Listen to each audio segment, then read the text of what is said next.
Kas sa tead, miks Pomni ja Ripiti ripsmed on samasugused? Mis tähendus on neil Pomni ja Ripiti varajaste kujunduste kavanditel hämmastavas digitaalses tsirkuses? Alustame Pomnist. Pomni esimene kujundus oli kindlasti midagi, mida keegi ei osanud oodata. Või kas te kujutasite ette, et Pomni oleks võinud olla konn?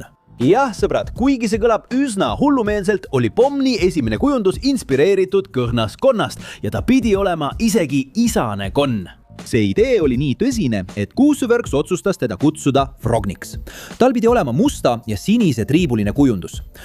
Üsna häiriv, kuid mingil hetkel kujundusprotsessis sai Gooseworks ise aru, et konnal pole digitaalse tsirkusega midagi pistmist. Nii et ta kujundas kogu selle tegelase ümber ja tuli välja narri teemalise ideega. Hull on see, et tegelane muutus konnaisast naiseks narritüdrukuks. Aga konna kujundust ei jäetud siiski täielikult kõrvale, sest arvatakse, et Ripiti kujundus sai inspiratsiooni sellest Pomni esialgsest kujundusest. Kunna Ribeti silmad ja ripsmed on identsed Pomni omadega, aga kuulujutt ei lõpe sellega. Sest isegi siis, kui Pomnil oli kujundus peaaegu valmis, muudeti tal veel üht detaili, mida keegi ei märganud. Ja need olid tema kindad. Alguses olid need tagurpidi. Vasakul käel oli punane värv ja paremal sinine. Aga hiljem otsustati need ümber vahetada, et need sobiksid tema riiete ja jalanõudega.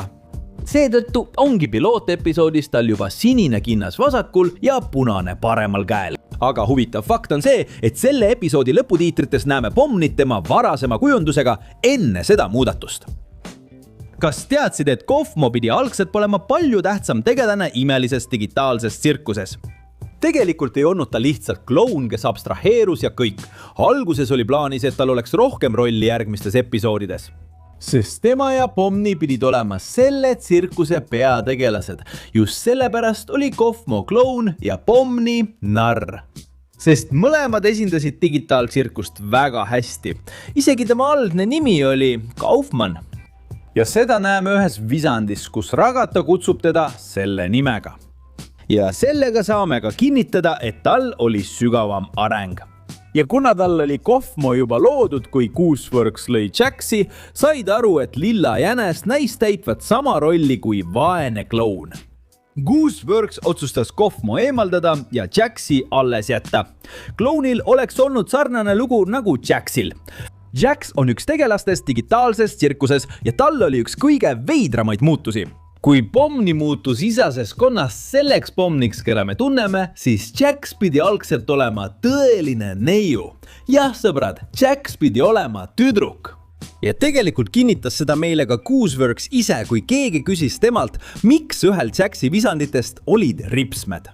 Ja tegelikult on Jax üks neist tegelastest, kellel oli enne lõplikku kujundust kõige rohkem erinevaid disaine. Näeme, et mõned neist meenutavad Jaxi, keda me tunneme, kuid on ka üsna kummalisi variante. Vaadake ise, meil on isegi ühe silmaga Jax.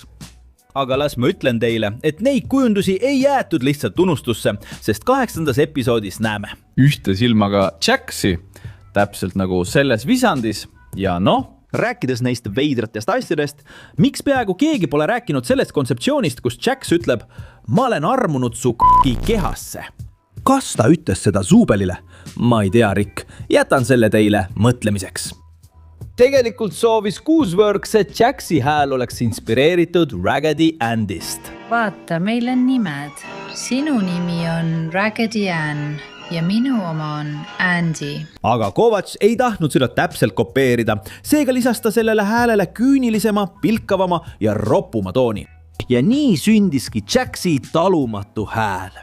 Ja sõbrad, kogu selle psühhopaadist jänese disain sai tugeva inspiratsiooni Poppy the Performeri Popist, lisaks mõningaid elemente Roger Rabbitist. Ragata oleks peaaegu saanud hoopis teise nime. Jah, sõbrad, algselt tahtis Gooseworks, et tema nimi oleks Emmy. Ragata oli Emmy. Ragata nimi oli Emmy, aga siis ma ei arvanud, et see on nii lahe. Ma arvasin, et Ragata on parem. Aga enne kui pilootosa välja tuli, otsustas ta nime ära muuta. Ja ta ei seletanud meile kunagi täpselt, miks. Ja huvitav on see, et erinevalt neist teistest tegelastest Ragata disain ei muutunud. tema välimus jäi praktiliselt samaks alates esimestest visanditest kuni lõpliku versioonini, kuid ta loobus ühest üsna kummalisest ja veidrast ideest. Üks idee, mis Gooseworksil selle kaltsunuku jaoks oli panna talle sisse plüüsist organid. Ja igas stseenis, kus Ragata oleks purustatud, näeksime hulga plüüsist organeid ringi lendamas. Aga vähemalt näeme, et mõnest neist vanadest kujundustest nägi Ragata välja veelgi armsam ja süütum, nagu tüüpiline lastenukk. Zubeli kujundus ei tekkinud niisama. Tema disain pärineb kolmnurksest vormist, mida Gooseworks kasutas juba enne hämmastavat digitaalset tsirkust. Tegelikult näeme midagi väga sarnast vanades animatsioonides, näiteks Elaini puhul filmis Bounty Hunter, Ming animatsioonides Ghost of the Year ja The Darned Boxman Show. See tähendab, et Zubeli ja tema kujundus on juba osa sellest stiilist, mida Gooseworks kasutas. Ja kui te pole kunagi märganud, siis Gooseworks ei hoia kunagi ühtegi kujundust täiesti muutumatuna. Paljud tema keha osas muutuvad episoodide jooksul. Isegi tema ukse peal oleval fotol digitaalses tsirkuses näeme neid muutusi. Ja kas Gooseworks on öelnud, et see on täiesti tahtlik? See on täiesti loogiline, sest Zubeli tegelaskuju on inspireeritud mänguasjast nimega Solo A Go-Go, mis koosneb põhimõtteliselt mitmest kummalise ja abstraktset disainiga plastiktükist, mida saad oma äranägemise järgi kokku panna ja kohandada. Kas te olete kunagi mõelnud, et kane võis algselt sulle õudusunenägusid põhjustada? Muidugi, sõbrad, tema esimene disain oli liiga realistlike hammastega, mitte nende rohkem multifilmilike hammastega, mida me täna tunneme. Tegelikult kogu digitaalse tsirkuse õhkkond tundus palju hirmutavam ja tumedam. Hiljem oli veel üks Kane'i veelgi veidram disain, kus tema silmad polnudki suu sees. Need olid pigem selle peal. Ja loomulikult nägi ta selles versioonis palju veidram välja kui oma lõplikus kujunduses. Selles kujunduses, mida me tunneme, hoolitses Gooseworks selle eest, et Kane'il säiliks see üsna liialdatud ja kaootiline välimus, kuid tal on siiski alles üks üsna huvitav detail. Tal on heterokroomia, see tähendab, et tema silmad on erinevat värvi. Tegelikult, kas sa teadsid, et tema roheline silm kannab nime Jeffrey? Aga Kane'iga seotud kõmu ei lõpe siin, sõbrad, sest tema nimi võib olla sõnamäng. Ja selleks on meil 2 võimalust. See võib tulla sõnast GIF või sõnast novokaiin, mis on ravi, mida hambaarstid kasutavad selleks, et sul ei oleks valus, kui nad sulle hamba välja tõmbavad. Ja lõpetuseks Gooseworks tegi kord nalja selle üle, mida tähendavad tähed, millest Kane'i nimi koosneb. Ta ütles, et inglise keeles tähendab see Creative Ass Insertion Newlywed Experience, mis eesti keelde tõlgituna tähendab värskelt abiellunute kogemused loomingulise tagumiku sisestamisega. Aga minu arvates kõlaks eesti keeles paremini. Seikluste loomine ja eksperimentaalsete pepulaksude sisestamine. Kane. Ma tean, et Kingeri tundub meile üks kõige süütumaid ja sõbralikumaid tegelasi digitaalses tsirkuses, aga ma ei usu, et me oleksime tema algse disaini puhul sama arvanud. Kuigi tema disain jäi peaaegu samaks, oli tema silmade osas üks üsna veider versioon. Need olid sõna otseses mõttes tema malekujulise pea külge kinni kleebitud, just kui oleks tegemist radioaktiivse mutatsiooniga. Ja kuigi see kõlab üsna tühise muudatusena, andis just see detail vaesele Kingeri tegelasele üsna hirmuäratava õhkkonna. Lõpuks otsustas Gooseworks, et silmad jäävad hõljuvaks nagu ka tema käed.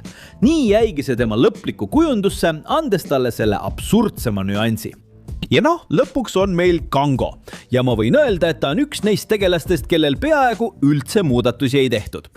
Ta jäi praktiliselt samaks alguses peale, sest Gooseworksil oli tema kujundus täielikult paigas. Lihtsalt lindist tehtud keha koos oma komöödia maskidega. Ainus huvitav detail, mis meil Kangost on, leidub tema toas.